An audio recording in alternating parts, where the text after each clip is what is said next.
Here's a number the UAE Ministry of Defense posted on its official account Tuesday morning.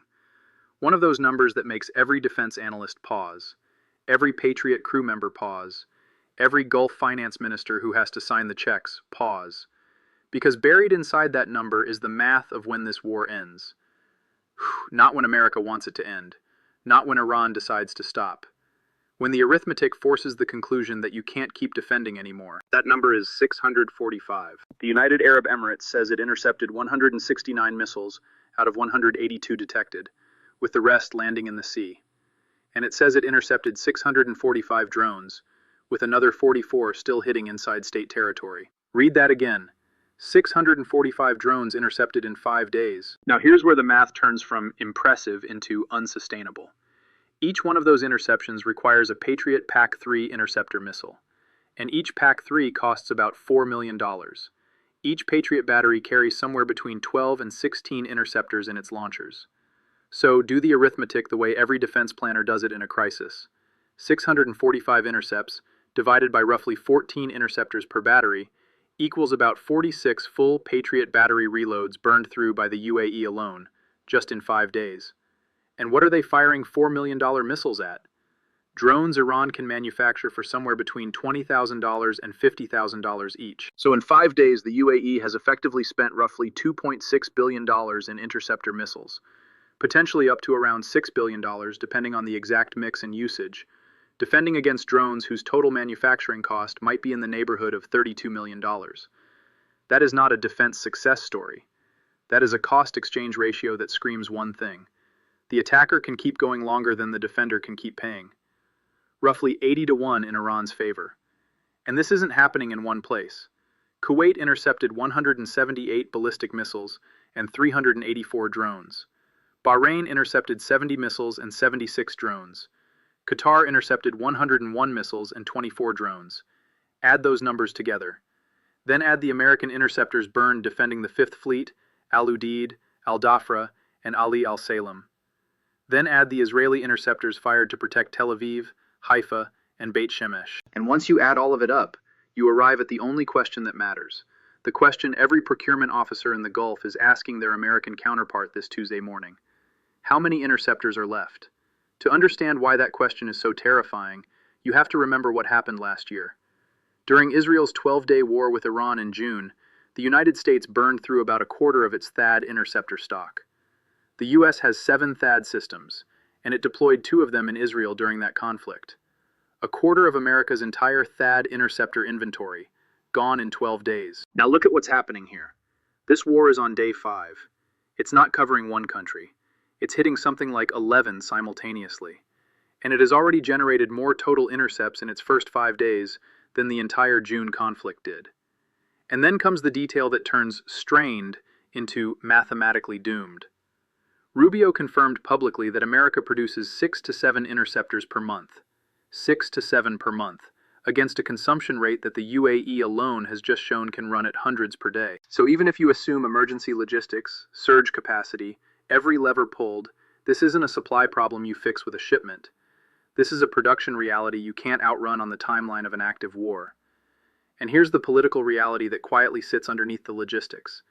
If there are any extra interceptors available, those go to Israel first. That's how prioritization works when Washington is making calls under scarcity. A Saudi analyst summed up what I suspect a lot of Gulf officials are thinking but rarely say out loud. America has abandoned us and focused its defense systems on protecting Israel, leaving Gulf states that host U.S. military bases at the mercy of Iranian missiles and drones. America has abandoned us. Those words didn't come from a fringe nobody. That was a Saudi analyst saying it on live television, state-adjacent media, speaking the strategic truth that every Gulf government is now managing privately. Because the pattern is visible. The interceptors that remain are being prioritized for Israel's defense.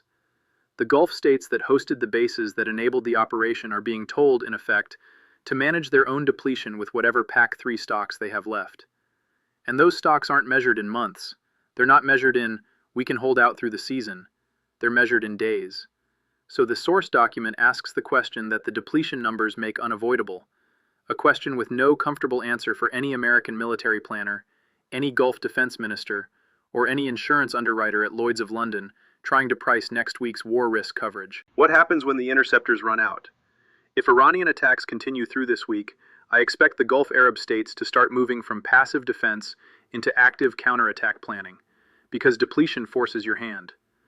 One defense expert told Breaking Defense that the UAE in particular is one to watch, and maybe Saudi Arabia too, because they need to restore some kind of deterrence against Iran, and sitting passively by and using up their air defenses won't accomplish that. That phrase, restore some kind of deterrence, sounds clinical. But the situation it describes is anything but. It's 5 days of watching interceptor stocks drain, 5 days of watching hotels burn, watching airports cancel flights, watching LNG terminals fall silent, watching a country that sells itself as stability run emergency protocols like it's a permanent condition. At that point, leaders start calculating something brutal.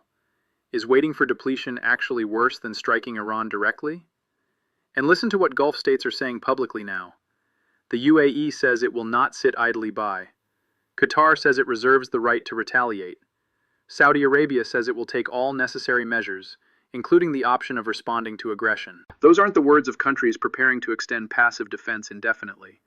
Those are the words of governments measuring an escalation window, the narrow period between "we still have enough interceptors to support offensive operations" and "we're so depleted that even offense becomes unsupportable."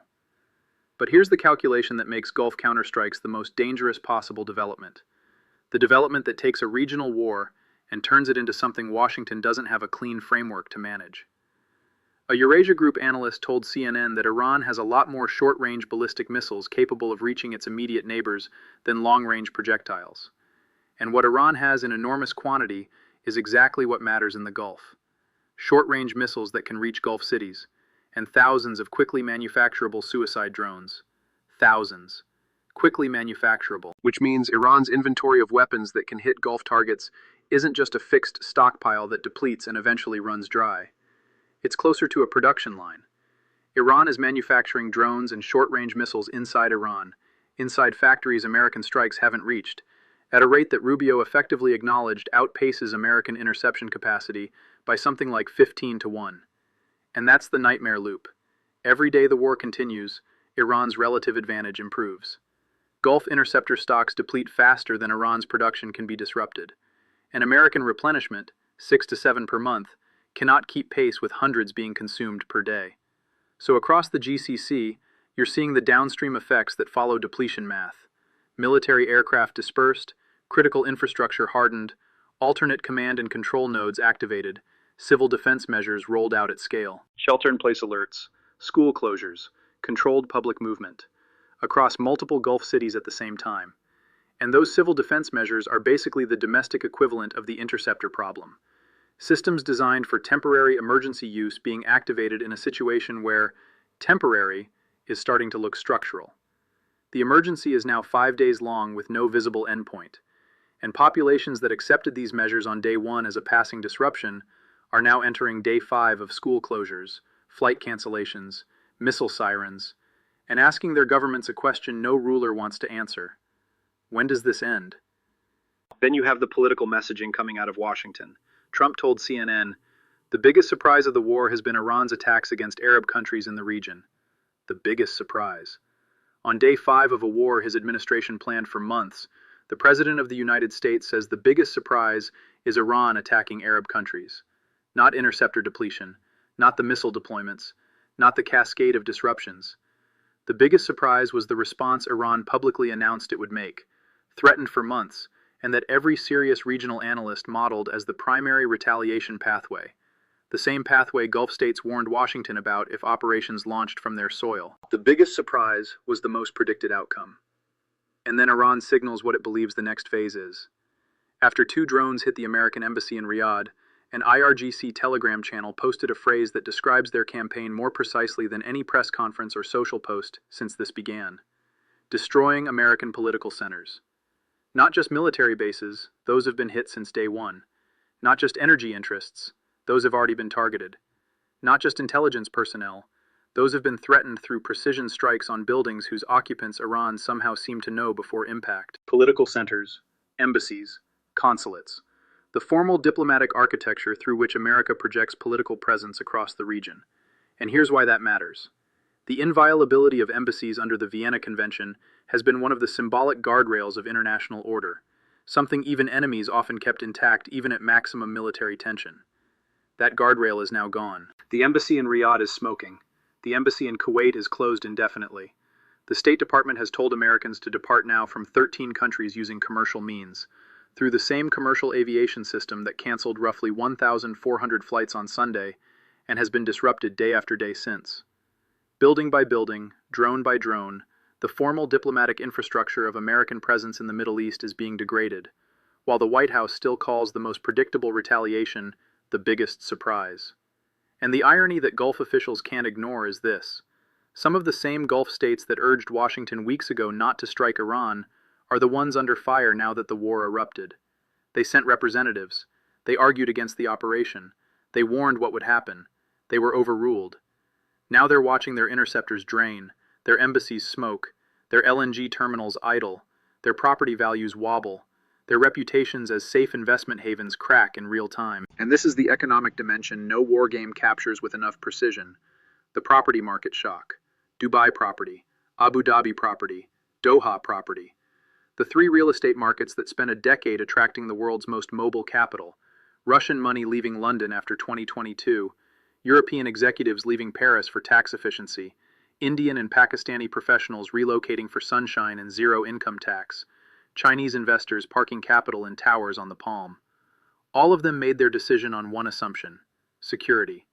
The Gulf was peaceful. The Gulf was stable. The Gulf was the one place in the neighborhood where you could own a 50-floor apartment and be confident no missile would ever find it. That assumption is now producing drone footage of smoke over Riyadh's diplomatic quarter. Sirens over Dubai Marina at 3 a.m. Shelter-in-place orders across Doha neighborhoods where families lived without incident for generations. And now every billionaire with property there is running a different calculation. Not when will prices dip enough to buy. The question is whether the core security proposition that justified the purchase still exists at any price. They're not being irrational. The executives aren't being irrational. The expat workers crowding departure terminals, trying to get out on flights that may or may not operate, aren't being irrational. They're responding to the same arithmetic the interceptor numbers describe. A system designed for short, temporary emergency use being pushed beyond its design duration until failures accumulate. The drones that get through, the hotels that burn, the embassy that catches fire because 2 drones weren't stopped. Enough small failures, and eventually operators and populations conclude the system has failed. America's interceptor stocks are depleting. The Gulf's interceptor stocks are depleting faster. Iran is manufacturing drones and missiles inside Iran at a rate that outpaces interception by about 15-1. The embassy in Riyadh is smoking. The IRGC says it's targeting American political centers. A Saudi analyst says America has abandoned the Gulf to protect Israel. Trump says the biggest surprise is Iran attacking Arab countries. And the interceptors, 6 to 7 new ones per month against hundreds consumed per day, are running out. Share this video with every contact you have right now. The UAE alone has fired 645 interceptors in 5 days. Each one costs $4 million. Each drone it stopped cost Iran around $50,000.